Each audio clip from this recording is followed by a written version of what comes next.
Thai soldiers encroach on Cambodian sugarcane fields near border post number 46, forcing villagers from ancestral lands.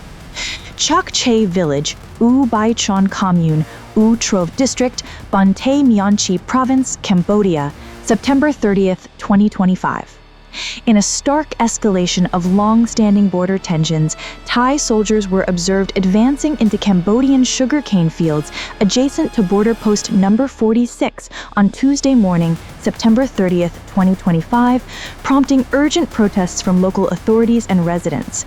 The incursion, which occurred in the verdant farmlands of Chok Che Village, has displaced at least 8 families, approximately 35 individuals, including children and elderly farmers, whose livelihoods depend on the sprawling sugarcane plantations that define the region's economy.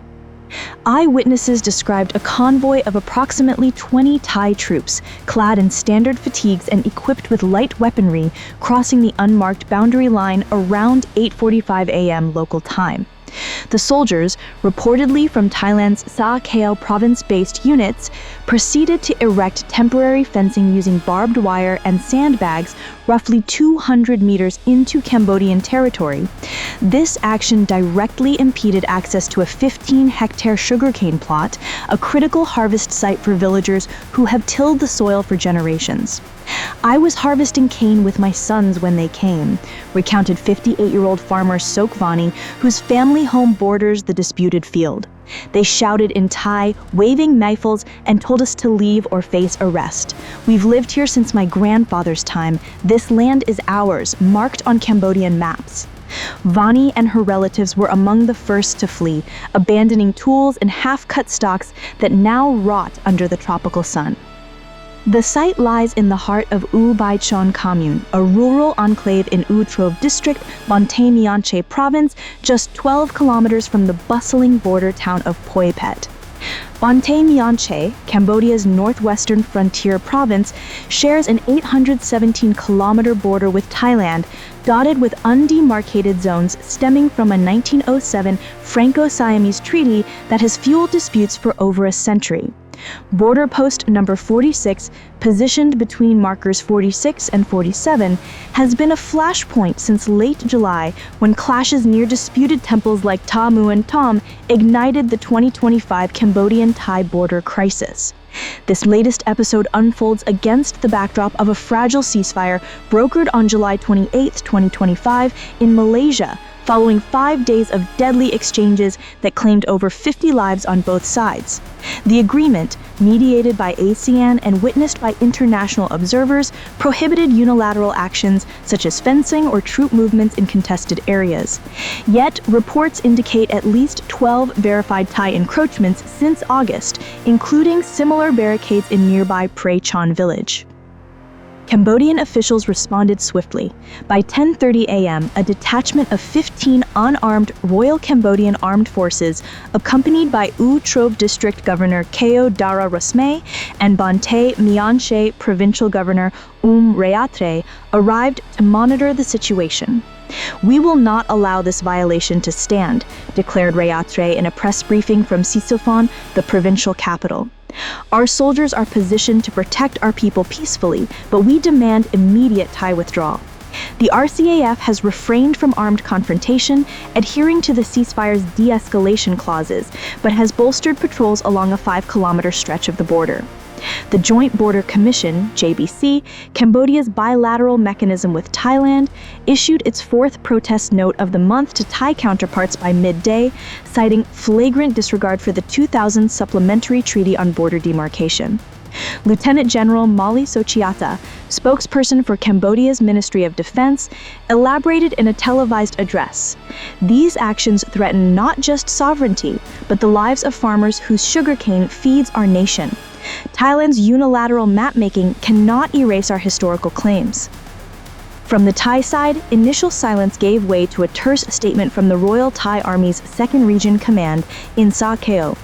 Colonel Narong Pansuwan, a border liaison officer, claimed the troops were conducting routine mine detection sweeps in response to recent civilian reports of unexploded ordnance from July's fighting. He alleged that Cambodian farmers had ventured into Thai-claimed Nong Chan village, prompting the defensive posture.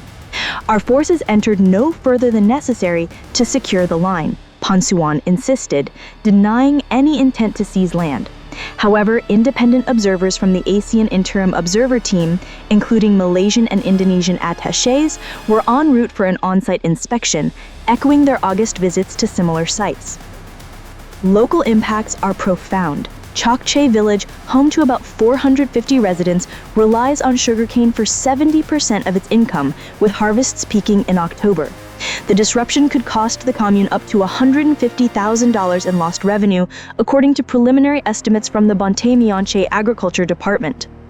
Displaced families have sought shelter in a makeshift camp at the village pagoda, where Buddhist monks distributed rice and water. "We pray for peace, but our fields are our temple too," said Abbot Prum Sovan, who led a nonviolent blockade earlier in the week. This incident revives memories of August 13th, when Thai forces barricaded Prey Chon homes with tires and wire, evicting 12 families and injuring 3 in a subsequent standoff. On September 17th, a clash in the same area saw Thai riot police deploy tear gas against Cambodian protesters, wounding 24 civilians and monks. Analysts link these provocations to domestic politics. Thailand's new Prime Minister Anutin Chanvirakul, sworn in on September 7th, has campaigned on nationalist rhetoric, vowing no compromise on borders amid falling approval ratings. In Cambodia, Prime Minister Hun Manet has rallied support by framing the crisis as a defense of sovereignty while quietly advancing economic ties through back-channel talks. International calls for restraint have intensified.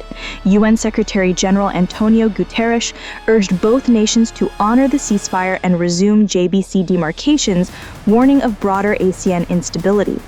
The U.S. Embassy in Phnom Penh echoed this, advising citizens to avoid the 50-kilometer border zone.